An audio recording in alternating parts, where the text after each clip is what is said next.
Hello বন্ধুরা, আবারও আমার একটা নতুন ব্লগে তোমাদের সবাইকে স্বাগত।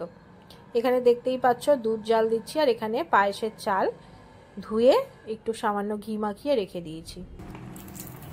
ও মটরশুঁটি ছাড়াচ্ছে, আমি এখানে এগুলো কাটতে বসেছি। আর এই দেখো, এটা কোনো মানে হলো? হেলান দিয়ে বাবু সাহেবের মতন বসে আছে। সরে যা, সরে যা, কে কার কথা শুনে? দেখো দেখো, সরে যেতে বললাম, ও সরে যাবে না।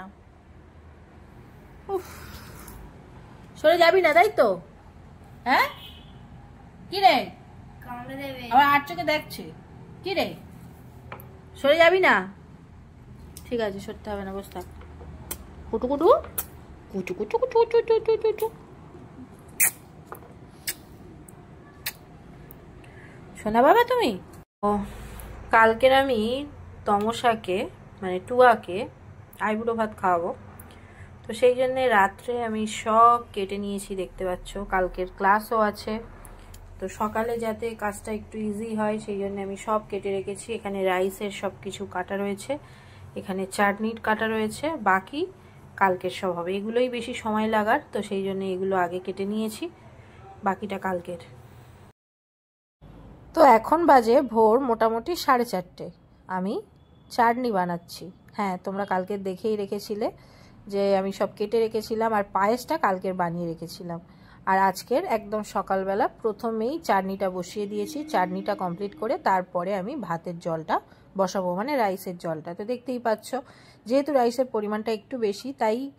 আর কি বলতো, রাইস যখনই আমি করি আমার মনে হয় এই যে জলটা দেওয়া হয়, মানে যেটা ভাতের ফ্যান হয়, সেই ফ্যানটা যদি মোটা হয় তাহলে কিন্তু রাইসটা ভালো হয় না। তো সেই জন্যে আমি একটু বেশি জায়গা যাতে হয় সেই জন্য 2 জায়গায় করে আমি ভাতটা করে নিয়েছি। আর সবজিগুলো তো সব কালকে কেটে রেখেছিলাম, সেটাও এখন একটুখানি ঘি একটু সাদা তেল মিক্স করে ভেজে নিলাম। আর এখানে আমি মাংসের জন্য পেঁয়াজ কুচি ভাজতে দিয়ে দিয়েছি।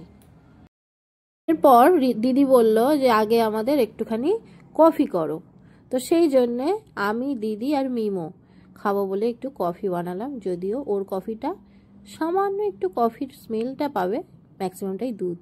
যাই হোক, এইরকম বাচ্চাদের ভোলানো ব্যাপার মনে হয় সবাই করে থাকে, তো সেই জন্যে ওর, আমার আর দিদির কফি খাওয়া হয়ে গেল। আর এবারে আমি এখানে চিকেনটাকে কষাচ্ছি।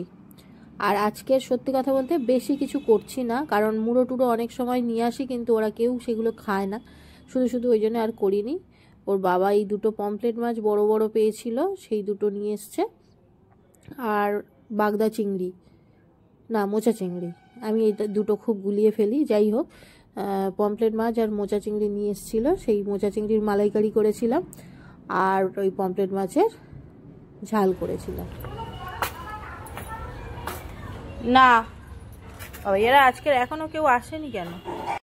রান্না করতে করতে মোটামুটি এই অবস্থায় আমি যখন দেখলাম ঘড়িতে বাজে 10:30, তাই একবার নিচে গেছিলাম, কারণ আজকে স্টুডেন্টদের ক্লাস আছে 11টা থেকে, তো ওরা মোটামুটি 10:15-15 মধ্যে ঢুকে যায়।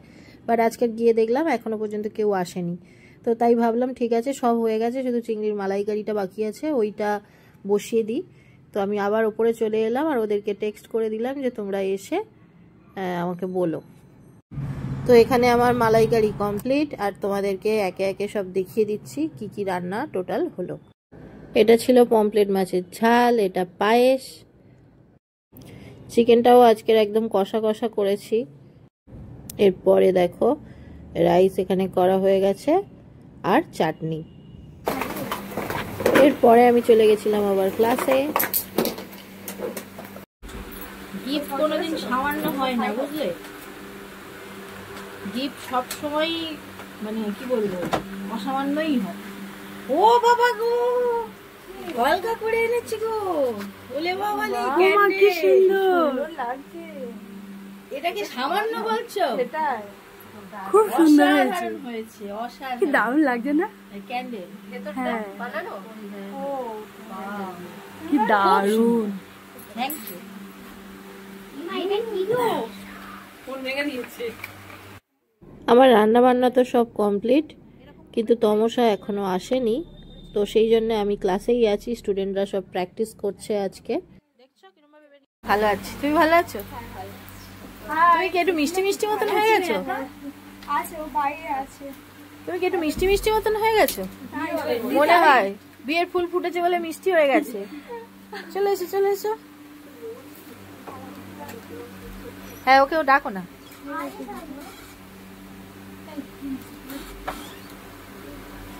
আমি ওরা এখন একাডেমিতেই আছে, আমি চলে এসেছি আবার ওপরে, কারণ এবারে সব কিছু রেডি করতে হবে। আর আজকের ও খুব তাড়াতাড়ি বাড়িও যাবে, যেহেতু ওর বাড়ি মথুরাপুরে, তো অনেক দেরি করবে না, তো সেই জন্য ওকে একটু তাড়াতাড়ি সব কিছু গুছিয়ে দিতে হবে। তো ওই জন্য আমি এসে সব কিছু রেডি করছিলাম, স্যালাডটা গোছাচ্ছিলাম, বাটিতে বাটিতে সব তুলছিলাম, তাই না? দুই কোনো অ্যারেঞ্জমেন্ট নেই, বেশি কিছু করিনি গো সোনা।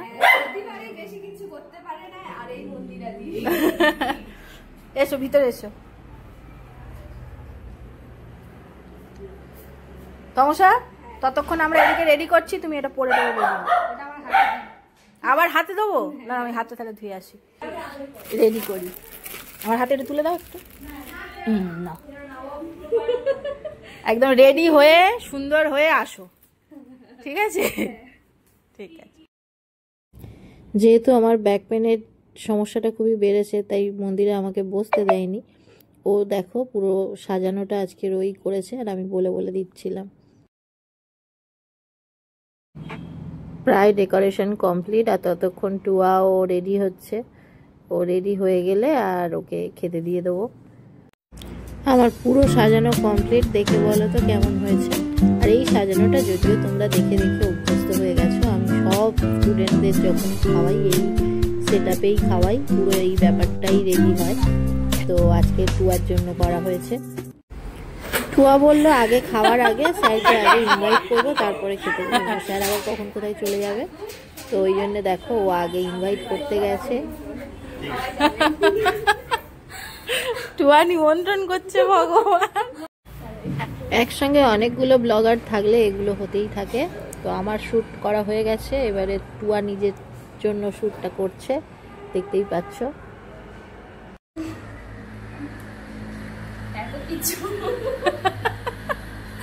বসে বসে এখন খাও।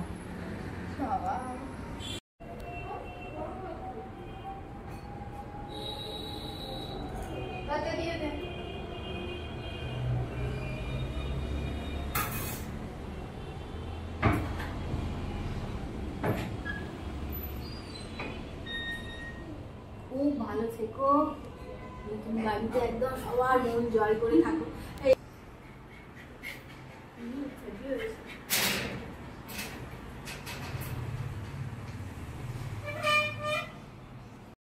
টাটা। যাবেন সবাই, যাবেন সবাই যাবো, ওই যাবি সবাই যাবো।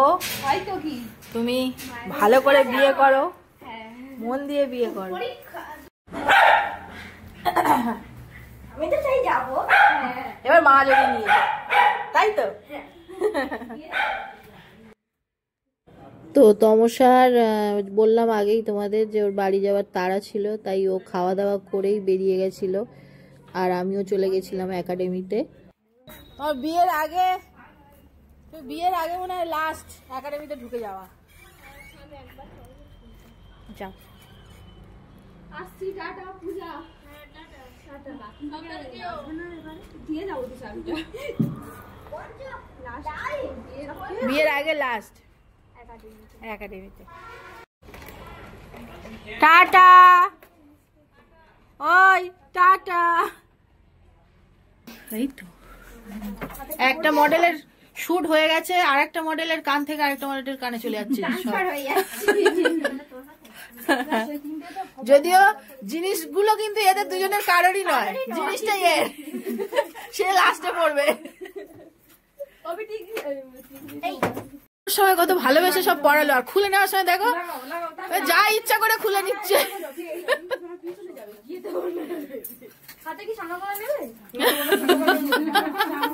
ও শাঁখাপলা পড়বে না, ছাড়ো। তো ক্লাসের পরে আবার ওপরে চলে এসেছি, ফ্রেশ হয়ে গপুকে খেতে দিয়ে দিলাম। আজকের আবার কদিন ধরে আমাদের ফিল্টারটা কাজ করছিল না, তো মেকানিকের আসার কথা ছিল সকালে, বাট ও এসছে সন্ধেবেলা।